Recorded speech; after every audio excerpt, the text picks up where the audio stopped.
بینەرانی ئازیزی بەرنامەی چاوپێکەوتن ئەم کاتتان باش. کەناڵی NRT بەردەوامە لە گرنگیدان بە هەموو شار و شارۆچکەکانی کوردستان بەبێ جیاوازی. هەر بۆیە تەوەری ئەم جاری بەرنامەی چاوپێکەوتنمان تایبەت کردووە بە قسەکردن لەسەر گرفت و خەمەکانی شارۆچکەی دووسخورماتوو. دووسخورماتوو یەکێکە لەو شارانەی کە لە ساڵی 1976ەوە لەلایەن ڕژێمی پێشووی بەعسەوە لە کوردستان دابڕێنراوە. لە ئێستادا ئەم شارۆچکەیە معانات و کێشە و خەمیان زۆرە. ئێستادا شارۆچکەی دووسخورماتوو لە نێوان حکوومەتی هەرێم و حکوومەتی ناوەندی وێڵە و هەر جۆرە و هەر حکوومەتە و باشێوەیەک لە شێوەکان لە ڕووی خزمەتگوزاری و لە ڕووی چوون بەدەم داواکاریەکانیانەوە پشتگوێیان دەخات. بۆ قسەکردن لەسەر تەوەری ئەمڕۆی بەرنامەی چاوپێکەوتن میوانداری کاک شەلال عەبدولبابانمان کردووە قایمقامی دووسخورماتوو. کاک شەلال گیان بەخێر بیت. دەمەوێت لەو پرسیارەوە دەست پێ بکەم. کورتەیەک دەربارەی شارۆچکەی دووسخورماتووم پێ بڵێیت و لە ڕووی پێگەی جوگرافی لە ڕووی بڵین ئەوەی سەر بە چه پارێزگایەکەن ئێوە لە ڕووی بەرهەمەکانتانەوە. سەرەتا زۆر سپاسدانەکەم. شاری دووسخورماتوو قەزایەکە ئێستا سەر بە پارێزگای سەلاحەددینە. ئەم شارە مێژووی ئەم شارە گەڕێتەوە بۆ زیاتر لە 2500 ساڵ. زۆربەی زۆر لە خوریەکان، ئەکەدیەکان، گوتیەکان تا بگاتە سەفەویەکان و عوسمانیەکان و عەرەب حکمی تیای کردووە لەو شارە. ئەو شارە ڕێژەی دانیشتوانی لە ئێستا تا نزیکەی 180,000 کەسە. قەزاکە لە 4 ناحیە پێکاتە بوو پێش ئێستا بڵێن پێش پرۆسەی ئەنفال. ناحیەی ئامرلیە کە سەرنشینەکەی تورکمانە، دواتر ناحیەی سلێمان بەگا، دواتر 2 ناحیەی کوردی هەبوو، نەوجوول و قادرکەرم کە زۆر بەداخەوە لە شاڵاوەکانی ئەنفال ڕوخێنران. چەند ناحی قادرکەرمیان کێنا بە چەند چەماڵەوە، دواتر نەوجوولیش هەل ئیلغایان بۆ کردووە. لە ساڵەکانی 50ەوە دووسخورماتوو بۆ بە قەزا، بۆ ماوەیەک سەر بە قەزای ناحیە بووە لە پێش 50 سەر بە ناحی قەزای کفری بووە، دواتر قەزای داقوق بووە، بەڵام لە 50 بووە بە قەزا، خۆی بۆ بە قەزا و سەر بە پارێز لیوای کەرکوک بۆ کاتە کەرکوک لیوا بوو. دواتر لە ساڵی 1976 بە مەبەستی دروستکردنی پارێزگای سەلاحەددین کە هەر لەو ساڵەشدا پارێزگای سەلاحەددین دروست بوو، قەزای دووسخورماتوو یەکێک لەو قەزانە بووە کە کوردنشین بووە، دیارە مەبەستیانەوەش بۆ یەک پارێزگاکەی پێ دروستکەن، دواتریش ڕێژەی کورد لەسەر پارێزگای کەرکوک کەم بکەنەوە. قەزای دووسخورماتویان لەکێناوە بە پارێزگای سەلاحەددینەوە، هەردووات بە دوایەوەش کە هین کراوە لە ساڵەکانی دوای پرۆسەی ئەنفالی بەدنەوە لە ساڵەکانی 1970 هەردوو ناحیەکەیان بە فەرمیەکیان کێنراوە بە چەند چەماڵ و قادرکەرم، نەوجوولیش ئیلغای هەیکەلیان بۆ کردو. ئێستا کە کردویانتە گوندێک لە گوندەکانی کە سەر بە پارێزگای بڵین سەر بە قەزای دووسخورماتوو، دواتر سەر بە پارێزگای سەلاحەددینە وەکەوەی سڕابێتەوە، وەکەوەی کە سڕابێتەوە بە تاکید. بڵێ کاک شەلال، لە ئێستادا وەکەوەی ئێوە سەر بە پارێزگای سەلاحەددینن، ئەم پارێزگایە لە ڕووی ئیداریەوە تا چەند هاوکاریەوەکە؟ بەتاکی دووسخورماتوو هەر لە زووەوە لە سەرەتایی با بڵین شەستەکانەوە پرۆژەی تعریب و تەرحیل و کۆچ پێکردنی کوردیان دەست پێ کردووە. هەرە و حکوومەتە بووە کە ئێستا کە خەڵکانێکن کە ناڵێم هەر هەمویان لە دەسەڵاتن، بەڵام هەرە و ئەفکار و ئەو خەڵکانن کە خاوەن ئەو مەبدە ئەبوونە کە هەوڵیان داوە سەڕینەوەی کورد ڕەوتی کوردی لە شارەکە بن. ئێستان شێمە بە حکمی پەیوەندیەکانی خۆمان، پەیوەندی شخصی خۆمان، چی بەڕێز جێگری پارێزگای سەلاحەددینمانەیە، ئەندامی ئەنجومەنی پارێزگامان هەیە، ئەنجومەنی قەزا، هەوڵەکانی خۆمان هەوڵمان داوە تا ڕادەیەک هەماهەنگیەک لە پەیوەندیەکانمان لەگەڵ پارێزگای سەلاحەددینە باش بکەین. زۆر خراپیش نییە، بەڵام ئێمە ئەو کێشانی کە ڕوبەڕوومانە بێتەوە پەیوەندەکانمان کە خراپە زیاتر لە حکوومەتی ناوەندەوە تا لە بەغاوە تا لە وەزارەتەکانی بەغاوەتان. بڵێ کاک شەلال، گەر لە ڕووی پێگەی جوگرافیەوە قسە بکەین، قەزای دووسخورماتوو لە کەرکوک نزیکترە یاخود لە پارێزگای سەلاحەددین؟ بەتاکید ئێمە تا ئێستاکەیش قەزای دووسخورماتوو ئێمە با ڕووی بینەکەی بڵین مەسافەکەی بڵین، ئێمە لە کەرکوکەوە تەنانەت 6 کیلۆمەتر دوورین، بەڵام لە پارێزگای سەلاحەددینەوە زیاتر لە 100 تا 105 کیلۆمەتری دوورین و ناوەندی پارێزگای سەلاحەددین. لە ڕووی پەیوەندی کۆمەڵایەتیەوە تا ئێستاکە ئەو تەناسوبە و ژن و ژنخواز و پەیوەندی کە ئێمە هەمان لەگەڵ کەرکووکە زۆر دابڕێنە سەر پارێزگای سەلاحەددین، نەک بەس تەنانەت کورد، تورکمانی شارەکەیش، عەرەبی شارەکەیش. تەنانەت ئێمە من پێتەڵێم لە ساڵێکە ئەو نەخۆشانەی کە ئێمە بڵین وەکو فریا کەوتنە کە بینێنە پارێزگاکان لە ساڵێکە لەوەی لە 100 بچێ بۆ پارێزگای ساڵحانی لە 1990 مراجعاتی ئێمە چی بۆ نەخۆشخانە بێت چی بۆ پەیوەندی شخصی بێت چی بۆ کاسبی بێت هەموو پەیوەندەکانمان لەگەڵ پارێزگای کەرکووکە نەخۆ پارێزگای ساڵحدین کەواتە ئێوە پێتان باشە بگەڕێنەوە سەر پارێزگای کەرکووک و ئەگەر بگەڕێنەوە سەر پارێزگای کەرکووک ئەمە چ کێشەیەک بۆ ئێوە چارەسەرەکە لە کاتێکدا کەرکووک خۆی لەناو قەیران و کێشەدایە ئێمە بس بیر لەوە ناکەینەوە کە بگەڕێنەوە سەر کەرکووک بە تاکید ئێمە بیر لەوە ئەکەینەوە بگەڕێنەوە سەر هەرێمی کوردستان لە ڕێگای کەرکووکەوە بۆی زیاتر کێشەکانمان ئێستا کە ئەو بار و دۆخە و ئەو وەزع ئەمنێ باشەی کە و خزمە گوزاری کە لە هەرێمی کوردستانە بە تاکید ئێمە زۆر دوارکەوتوین بۆ ئێمە پێمان باشە تەنانەت حتا عربی ناوچەکە عربی پارێزگاکان تریش هەوڵەدان وەکو سلێمانی و شارەکانی تری هەولێر بۆ ئێمە حەزەکەین بچینەوە سەر ئەوە یەک خاڵێک لەو خاڵانە خاڵی دووەم ئێمە ناگونجین لەگەڵ پارێزگای ساڵحدینە لە هیچ نێکەوە لە هیچ ڕوویەکەوە ناگونجین بۆ ئێمە لەگەڵ کەرکووکە هەموو تێکەڵاویەک و هەموو پەیوەندیەک و هەموو ئیشوکارێکمان لە کەرکووک ڕاپێنێ بۆ ئێمە زۆر بەی لە ئیشوکارەکانمان لە ڕووی اقتصادیەوە لە ڕووی اجتماعیەوە زۆر جیاوازترە بێکە لەسەر کەرکووکا بین دواتر ئێمە لەگەڵ کەرکووک ئێمە ئێستاکە لەگەڵ پارێزگایەک مامەڵە ئەەکەین پارێزگاکە و هەر هەموو فەرمانبەرەکان و فەرمانگەکانی و بەڕێوبەری فەرمانگەکان و ئەنجومەنی پارێزگاکەی تەنانەت ئێمە دوو ئەندامی ئەنجومەنمانێ سەربەلستەکانی ئێمە لە پارێزگای ساڵحدین هەر هەمووی غەیرە کوردن ئەگەر تۆ بگەڕیتەوە سەرەوەی لە کەرکووکانە زۆر جیاوازترە لە کەرکوو تۆ سێرەکە جەنابی پارێزگار داڕادەیەک ئەندامەکانی ئەنجومەن زۆربەی بەڕێوەبەرەکانی کەواتە هەنگاوتان ناوە هەنگاوی ئێمە زیاتر لە مادەی 140 خۆیەگرێتەوە بەڵام مادەی 140 بەداخەوە لە سنوورەکە ئێمە زۆر بە بچڕی بە کەم و کورتی ئیشی تیا کراوە ئەوەی کە ئیشی تیا کرا بێتەرەوە هەنگاوی یەکەمەکە لە پارێزگای کەرکوویشی بکرێت زیاتر لە قەرەبووکردنەوەیە ئێمە خەڵکێکمان هەیە سوودبند بووە لە مادەی 140 نزیکەی زیاتر لە سەرەوەی 1000 کەس تا 1500 کەسێکمان سوودمن بووە لەو قەرەبووکردنەوە بەڵام بکو ئاساییکردنەوەی وەزعەکە نەکراوە ئێمە لەوەی نەبینینەوە کە ئاسایی بکرێتەوە بچینەوە سەرێمە خۆمان هەر ینی خۆمان سەر بە پارێزگای کەرکووک بووین بۆ نەگەڕێنەوە سەر پارێزگای کەرکووک سەرڕای هەرم و ئەو عاملە مشتەرەکەی کە لە نێوان ئێمە و کەرکووکایە بە تاکید ئێمە خۆمان بە باشترە زانین لەسەر کەرکووک بێن لە ڕووی هەموو ڕوویەکەوە لە ڕووی خزمەت گوزاریەوە لە بەڵێ کاکشەلە لە ماوەی ڕابردوودا ماوەی چەند مانگێک شارۆچکەی دۆستخورمات و ئارامی و جێگیری بەخۆیەوە بینی لە ڕووی ئەمن و ئاسایش بەڵام لە مانگی نۆدا بینیمان کردەوەی تیرۆریستی و هەڕەشە بەدی دەکرا ئێوە لە ئێستادا چ پلانێکتان هەیە بۆ ڕوبەڕووبوونەوەی ئەو کردەوانە ئێمە کاکیاتگار خۆتەزانی ئێمە لەو شاری لە ئێمە پێشمەرگە و ئاسایش ڕۆڵێکی وان نابینن نایڵن ڕۆڵ ببین مەسەر ئەوە نیەکە لە کەمتە بوریان هەیە ئێمە دوو دەستگای ئاسایشمان هەیە فەوجی فریاکەوتنی پێشمەرگەمان هەیە لەوێ هێزی پێشمەرگای لە سنوورەکەمان بەڵام ناتوانن ڕۆڵێکی فەرمی ببینن لە شارەکە و کەرکووک نیە چکەن پارێزگای ساڵحدین و حکوومەتی ناوەند ڕێگایان پێنادات بەڵام ئێمە بەڕاستی ئەوەی کەوای کردووە کە لەم مانگانەی 9 کە زیاتر شتەکان بڵین پەرەپسێنێت و ڕۆڵی تیرۆر زیاتر لە شارەکە ڕۆڵ ببینن یان بڵێ کردەوەی تیرۆستی ئەنجام بدەن ئەوش ئەوەیە ئێمە هێزێکی زۆر گەورەی هێزی هاوپەیمان لە سنوورەکەمان بوو مەتاری سدیقێکەکە لەو مەتارانی کە هێزێکی زیاتر لە نزیکەی 20,000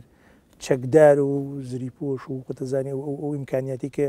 کە سوپای تورکیا هەیە سوپای ئەف و ئەمریکا هەیە بوو لە سنوورەکە ئێستاوانە پاشە کشیان کرد بۆ شایەکی ئەمنیان دروست کرد ئەمەش بۆ شایەکی ئەمنی دروست کرد دواتر یعنی لەوە خراپتر ئەوەی ئێمە فەوجێکی چوارمان هەبوو کە سەر بە لیوای 16 فرقەی چوار بوو بەڕاستی ئەو کوڕانە کوڕێکی زۆر لێ هاتوو بوون کوڕی کوردی دڵسۆز و لێ هاتوویان تیا بوو بە تایبەتی ئامری لیواکەی 16 کە کاک ئەمید ڕوکن بەختیارە ئامر فەوجی چوارمان هەبوو کاک مقدم ڕوکن ڕێبوار بوو چەند ئەفسەرێکی کوردی دڵسۆزمان هەبوو زۆر بە دڵسۆزانان لە سنوورەکە ئیشیانە کرد بەڕاستی ئێمە پۆلیس زۆر متمانەمان بە پۆلیس تێ چکە پۆلیس ئەوانن زۆربیان پاشماوەکانی سەردەمی ڕژێمی پێشون لەگەڵ ئەم وەزعیانین لەگەڵەوە یانین کە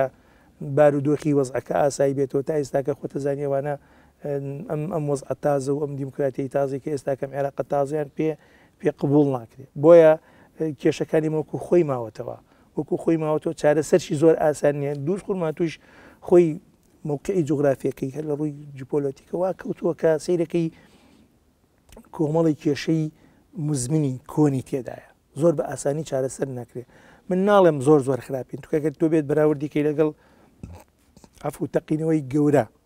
لەگەڵ شتی گەورە وەکو کەرکەگەر بەراوردیکەی تا ڕادێک ئێمە لە کەرکک باشتر من لە سەرەتای دەست بەکاربوون تا ئێستاکە کە نزیکەی 2 ساڵە یەک تەقینەوەی گەورە بوو ئەوش لە ڕۆژی 18 2010 بووە بەڵام ئێمەوەی کە لای ئێمە کە هەیە زیاتر تیرۆرکردنە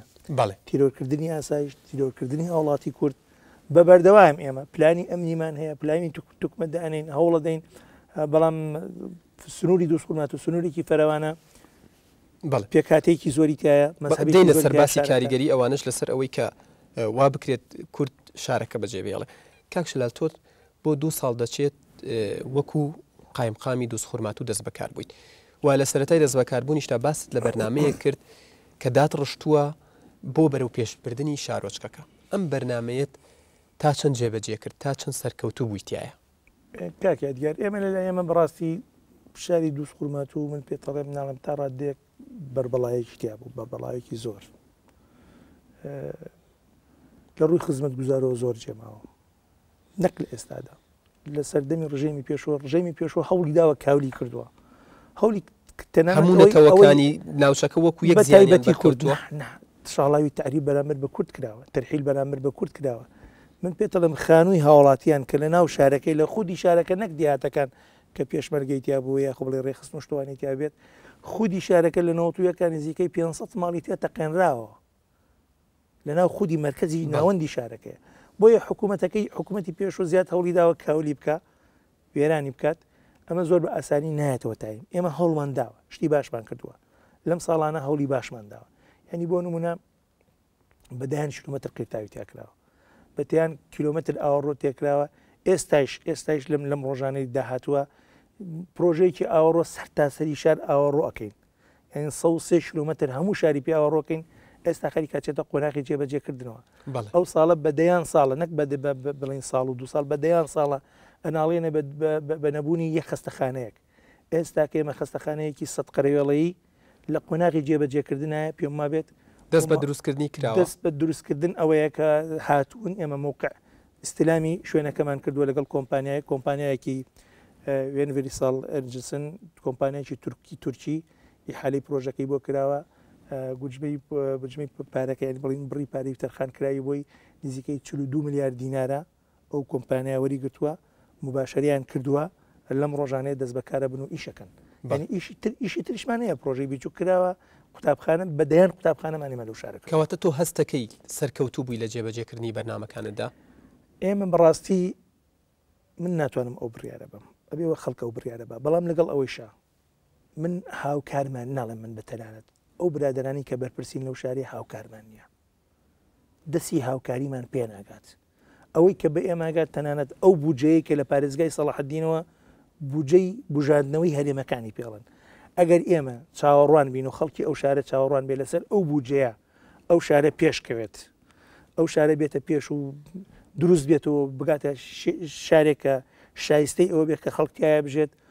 زۆر کاتی زۆر ئەوێت بۆیە پێویستی بۆیە جگە لەو بودجەی کە بۆی تێت بودجەی ترشی بۆ بێ لە شوێنەکانی ترەوە بە تایبەتی حکوومەتی هەرێم ئەبێ حکوومەتی هەرێم ئاور لەو سونە دەباتەوە چونکە کاول کراوە تۆ ئێستاکە گەردەین شارەکە نزیکەی 145 گوندی پێوە 145 گوندی کوردی هەیە 145 گوندی کوردی نزیکەی 75 گوندی عەرەبی هەیە گوندە کوردیەکان هیچ خزمەت گوزارێکی تیانە هیچ شێوەیە خزمەت گوزارێکی بۆی ئەوە بڕێک لە ئاوردانەوەیەک دروستکردنەوەی ژیان لەو گوندانە بڕێکێکەوێتە ئەستۆی حکوومەتی هەرێم دەبێ حکوومەتی هەرێم هەنگاوی بۆ بەتەکید چونکە لە پێنا حکوومەتی هەرێمە ئەوە ڕوخێنراوە بەڵێ کاک شەلال بەڵ لە پێنا حکوومەتی هەرێمە ئەنفالەکەی چووە شەهید بووە پێشمەرگایەتی کردووە کە ئێستا حکوومەتێک و پەرلەمانێکی لێ هاتە تەکایەوە ئێمە ناڵین حکوومەتی هەرێم بێت گوندە عەرەبەکان ئاوەدان کاتەوە خۆی ئاوەدانە پێشمان خۆشە هاوکاری ئەوانش بکەن بەڵام ئەو گوندانەی کە لە پێنا حکوومەتەکە سوتێنرا و کاول کرێرە و ڕوخێنرا ئەبێ حکوومەت ئێستاکە ئاوڕی لێ بەڵێ کاک شەلال هەر لە سەرەتای دەست بەکاربوون تا چەند بەرپرسێکی حزبی هەرێمی کوردستان سەردانی ئێوەیان کرد بە تایبەت بەرپرسانی یەکێتی نیشتیمانی کوردستان و بەڵێنی کۆمەڵێک پرۆژەیان بە ئێوەدا ئەم بەڵێنانە تا چەند برانە سەر ئێمە کاک یادگار بە ئێمە بیر لە هینەوە بیتێن لە دوای 2023 لە دوای 2023 تا 2006 با بڵێن هەرێم من ناڵێم حکوومەت چکە ئیشی حکوومەت نەبوو کاتەوە ئەو کاتە ئیدارەی سلێمانی کە بەڕێز دکتۆر بەرهەم سەرۆکی وەزیران بوو لێرە ئەنجومەنی وەزیران نزیکەی 4 ملیۆن دۆلارێک 5 ملیاردی دیناری عێراقی لەو ساڵانە ئیشی کردووە بە پرۆژەی بیچوک بچووک کارەبای گەیاندوێتە گەڕەکەکان ئاوەڕووی کردووە قیتاوی کردووە نۆژەن کردەوەی قوتابخانەی کردووە پارکی کردووە لەو شارەیە ئەمە حقیقەتن بەڵام دوا بە دوای 2006 بە دواوە ئەگەر کرابێت زۆر پرۆژەی بچکە باوەڕ بێ شایەن بەوە نییە کە باز بکرێت تا ڕۆژی ئەمڕۆمان 100 ملیۆنی و 50 ملیۆنی لە 2006 بەدواوە تا ئێستاکە کە من بۆ باسە کرد بەڵێ زۆر کۆمەڵی بەرپرسی هاتووەتە ئەو شار بەداخەوە بەڵێنێنداوە بە ملیار بە 500 ملیۆن کاری بۆ بکەن من خۆشم لە سەردانەکانمە بۆ لای سەرۆکی حکوومەتی هەرێم سەرۆکی پەرلەمان وەزارەتەکانی هەرێم وەزیرە بەڕێزانە چی ئاودانکردنەوە بێت چی پەروەردە بێت چی دارایی بێت کۆمەڵی بەڵێنن پێدا بەڵام بەداخەوە تا ئێستاکە نەچۆتە قۆناغی جێبەجێکردنەوە تەنها قسە بوون تەنها قسە بوو بەڵێ کاکشەلات ئەگەر هەبێت ئێمە ئێستاکە لەو بەڵێنانی کە دراوە 100 دەرەجە وەزیفیە دامەزراندن وا بڕیارە بڵاو بکرێتەوە تا ئێستاکە بەڕاستیش ئێمە تووشی حاڵەتێکی ئیرباک بووینە لەگەڵ خەڵکە چکە ئێمە بەڵێنە دەین لە زاری ئەو بەرپرسانەوە بەڵێن وەرەگرین ئەو بەڵێن ناگەین ئەو کۆمەڵ خەڵکی دانیشتوانی شارەکە بەڵام کەچیەکەی ناچێتە قۆناغی جێبەجێ کاکشەلە لە چاوپێکەوتنێکدا دەڵیت دۆست خوڕماتوو لەلایەن حکوومەتی هەرێمەوە فەرامۆش کراوە و دەشڵیت زۆر بێئومێدم لەو داواکاریانەی کە پێشکەشی هەرسێ سەرۆکایەتیەکەی حکوومەت و هەرێم و پارلەمانم کردووە هۆکاری ئەمە چییە؟ کاکیادگەر من پێش ئەوەی کە قایم قام بوو ئەندامی ئەنجومەنی پارێزگا بەڵێ من بە درێژایی بڵین چەند ساڵێکە سەردانی حکوومەتی هەرێمەکەم هەموو جارێکش ئێمە بە فەرمی ئەوە نیە بڵین بە قسە داواکاری فەرمیمانەیە بۆ سەرۆکی حکوومەت بۆ سەرۆکی پەرلەمان بۆ وەزیرە بەڕێزەکان ینی بە تایبەتی لە ڕووی خوێندنی کوردیەوە من کۆمەڵی مامۆستای پسپۆرم گەرەکە لە زمانی کوردیە هەن تۆ قبوڵەکەی مناڵەکەت ئەمڕۆ لە قوتابخانەیە بێت لە دوی ناوەندی لە سێ ناوەندیە بێت مامۆستای بیرکاریەکەی مامۆستایەک بڵێتەوە نەتەوەی کورد نەبێ نەک پسپۆرە نەبێ لە بوارەکەیە ئەحیاکەی فیزیاکەی مامۆستایەک پێی بڵێتەوە کە کوردی نەزانێت ئەمە کارەساتێکی زۆر گەورەیە بۆیە ینی فەرامۆشکردن چۆنە تۆ ئەگەر خزمەت گوزاری پرۆژەی خزمەت گوزاری ڕاستە جوێت لێم گرتووە بەڵام بەکردار نەبووە پرۆژە بۆ من نەکرێت مامۆستان بۆ دابین نەکرێت قوتابخانەی پێک و پێویست بۆم دابین نەکرێت کتێبم وەکو پێویست پێ نەگات نەک بەستە خوێندنی کوردیە لە بوارەکانی تریشە کاکە من ئەبێ یادکردنەوەی شەهیدبوونی پێشمەرگەکانم هۆڵێک نەبێت تای بکەمەوە بچم لە هۆڵێک کابیکەم لە گەڕەکە کوردیەکان نەبێت لە هۆڵێک کابیکەم وەزیرێک کردبێتی کە لە نەتەوەی ترکە و لە نەتەوەیکی ترابێت و کۆمەڵێکی خەڵک خارج کورد ئیدارەی هینەکەم بۆ بکەن کۆڕەکەم بۆ بکەن ئەمانە بخۆیان کارەساتە ئەمە من فرامۆشکردنی شارە ئەگەر بێت و ئاوڕێکی جددی نەدەنەوە کۆمەڵی دەست پرۆژەم بۆ نەکەن ینی تەنانەت حکوومەتی هەرێم من زۆرم پێسەیرە قسمە لای زۆربەی بەرپرسەکانە پرسن 7 ملیارد دینار لە بودجەی هەرێم لە ساڵی 2011 بۆ ناوچە دابڕاوەکان تەرخان کراوە کەچەوە ساڵ تەواو من تا ئێستاکە لەو 7 ملیارە بەڕاستی ئەمە پرسیارێکە ڕوبەڕووی پەرلەمانی کوردستانێکەمەوە ڕوبەڕووی وەزیری ئاوادانکردنەوە یەکەمەوە ڕوبەڕووی پارێزگای کەرکووک یەکەمەوە ئەو 7 ملیارد دینارە بۆ تا ئێستاکە ئێمە پرۆژەیەک بەرشاری دۆست خوڕماتوو نەکەوتووە بە ملیار چەند ملیارێک بۆ خانەقین کرابەلی بۆ کەرکووکی لی کرا بۆ ناوچەکانی تری دەرەوە یاریم لی کراوە ومان بۆ شارەکەی ئێمە تا ئێستاکە پرۆژە لەو 7 ملیارە تا ئێستاکە نەگەشت کەواتە ئەمە ئەو هۆکاران کەوات وا لە تۆکە هەستکەی کە فەرامۆش کاکشەلە لە ماوەی ڕابردوودا لە دوای پرۆسەی ئازادکردنی عێراقەوە بڕی 4 ملیۆن دینار بۆ شارۆچکەی دۆست خوڕماتوو سەرف کراوە پێم خۆشە بزانم ئەم 4 ملیۆنە لە چه سەردەمێکدا و بۆچی سەرف کراوە پێمە بێ ئاماژەیەکم پێیدا ئەوە لە سەردەمی دوای پرۆسی ڕزگارکردنی عێراق لە دوای 2023 تا ساڵی 2006 تا ساڵی 2006 لە فترەی کابینەکەی دکتۆر بەرهەم بوو کە لە ئیدارەی حکوومەتی سلێمانی بەڵێ 4 ملیۆن دۆلار بکاتە 5 ملیارد دیناری عێراقی لەناو خودی شارەکە خەرج کراوە پارکی پێ دروست کراوە ئەوە ڕووی پێکراوە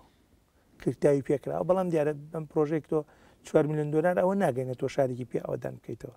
یاخۆ شتێکی گەورەی پێ بکەیت ئێمە 1-2 پارکمان 3 پارکمان بۆ کراوە لەلایەنی حکوومەتی هەرێمەوە مەزبەحێکمان بۆ کراوە کرتاومان بۆ کراوە کەرەستەی کارەبایی ئێمە لە ساڵەکانی 2004 زۆر وەزعمان خراببوو لە ڕووی کارەباوە محەویلات ئێستا باشترە تەوەر تەل ئێستا کە ئێمە نەزم پرسیارێک وعدت بەڵێنندا کە شتی باش کردن شارێکێک لەو بەڵێنەی کە ئێمە کە جێبەجێمان کردو بەڕاستی گەڕێکی وامان بوو بەمان کارەبایی نەبوو لەبەر نەبوونی تەل لەبەر نەبوونی تەوەر لەبەر نەبوونی محەویلە ئێمە ئێستاکە هەر هەموو ئەو کێشانەمان چارەسەر کردووە جگەلەوەیش کارەبایمە لە شارەکانەمە تا هەفتەی مانگی 2011 کارەبا 4 ساعت 5 ساعت بوو لە 24 ساعت کارەبانی نیشتیمانی ئێستاکە نزیکەی 12 تا 14 ساعت ئێمە کارەبای نیشتیمانەیە تا ڕادەیەک باشە وەزعی ئاوی ئێمە ئێستاکەش من ئێستاش پێتەڵم بەسەرحەت پێتەڵم تەندروست نییە ئەو ئەوەی کە خەڵکی شارەکەی خواتەوە ئاوێکی تەندروست نییە شیاو نییە بۆ خواردنەوە بەڵام کاتێک کە من هاتمە سەر پۆستەکە ئاوی خواردنەوە لە چەند گەڕێکێک پێی ناگەیشت ینی 4 تا 5 گەڕەکەمە بوو ئاوی خواردنی پێ ناگەشت بێکارەبا بوو ئێستاکەی من کێشەی گەیاندنی ئاومان چارەسەر کردووە کێشەی گەیاندنی کارەبا لە هەموو ماڵێکە هەیە بڕانوشتوانەمان نێشتووە محەویلاتمان زیاد کردووە بەڵام باخچەیش کراوە قوتابخانەیش کراوە و کرتاویش کراوە بەڵام ئێستاکە من ئێشتانە پێویستم بە باخچەی زیاترە پێویستم بە داهێنگە هەیە پێویستم بە جادەی باشتر هەیە بە چاکردەوەی سیمای شارەکە زۆر پێویستم بە مامۆستا هەیە بۆ خوێندنی کوردی دێنە ئەوە دێنە سەری کاک شەلالگەر بە شێوەیەکی گشتی قسە بکەین کێشەکانی خوێندنی کوردی لە دۆزخورمات و چین من پێتەڵم بە وەکو ئەولەویەت لە سەرەتادا بەڕاستی نەبوونی مامۆستای پسپۆر لە خوێندنگاکان خوێندنگام هەیە پێویستی بە 20 مامۆستای کەچی سەیرەکەی 7 مامۆستای باتەڕێەوە نەبوونی مامۆستا نەبوونی خوێندنگا وەکو پێویست من لە ئێستادا 42 قوتابخانەی کوردیم هەیە لە شارەکەیە 42 قوتابخانەی کوردیم هەیە لە سەرەتایی و ناوەندی دو ناوەندیە تا ئێستاکە بەشی کوردی بینایەکی نییە لە شارەکەیە دێتە لای من ئەچێتە پەروەردەی بڵین عەرەبیەکە لە بەشە عەرەبیەکە ئەچێ کۆڕ و کۆبوونەوەکانێکە لەگەڵ مامۆستاکانە کتێب وەکو پێویست ئەم ساڵە ساڵەکانی تر باشتر بوو بەڵام تا ئێستاکە من نەقسم هەیە لە کتێب دواتر ئەو مامۆستایانن کە لە حکوومەتی هەرێمەوە هاتوون زۆر کێشە و گرفتیان هەیە بە تەنسیبی هاتوون بە تەنسیب هاتوون بۆ لای ئێمە حکوومەتی سەڵاحەدین کێشیان بۆ دروستەکە نابێ بن بە بەڕێوەبەری قوتابخانە نابێ بن بە سەرپەرشتیاری تاقیکردنەوەکان نابێ بن بە سەرپەرشتیاری هەڵبژاردن سونقی دەنگدان وشتیوە لە زۆربەی امتیازاتەکان لە حکوومەتی ناوەندەوە بێبەشن ئەنی لە هەمووی خۆشتە تواگەرێک پاسێکم بیتێ مامۆستای هەرێمە لەسەر مەلاکی هەرێمە کەچی ئەو امتیازانەی نەسەی کە موچەکەشی لەسەر حکوومەتی هەرێمە من بە سوپاسەواڵێ بەڵام ئەو امتیازانەی کە دێت بۆ مامۆستا لە هەرێمی کوردستانە سەرەکی مامۆستاکانی لای من بێبەشن یعنی لە بۆ نمونە پێشینەی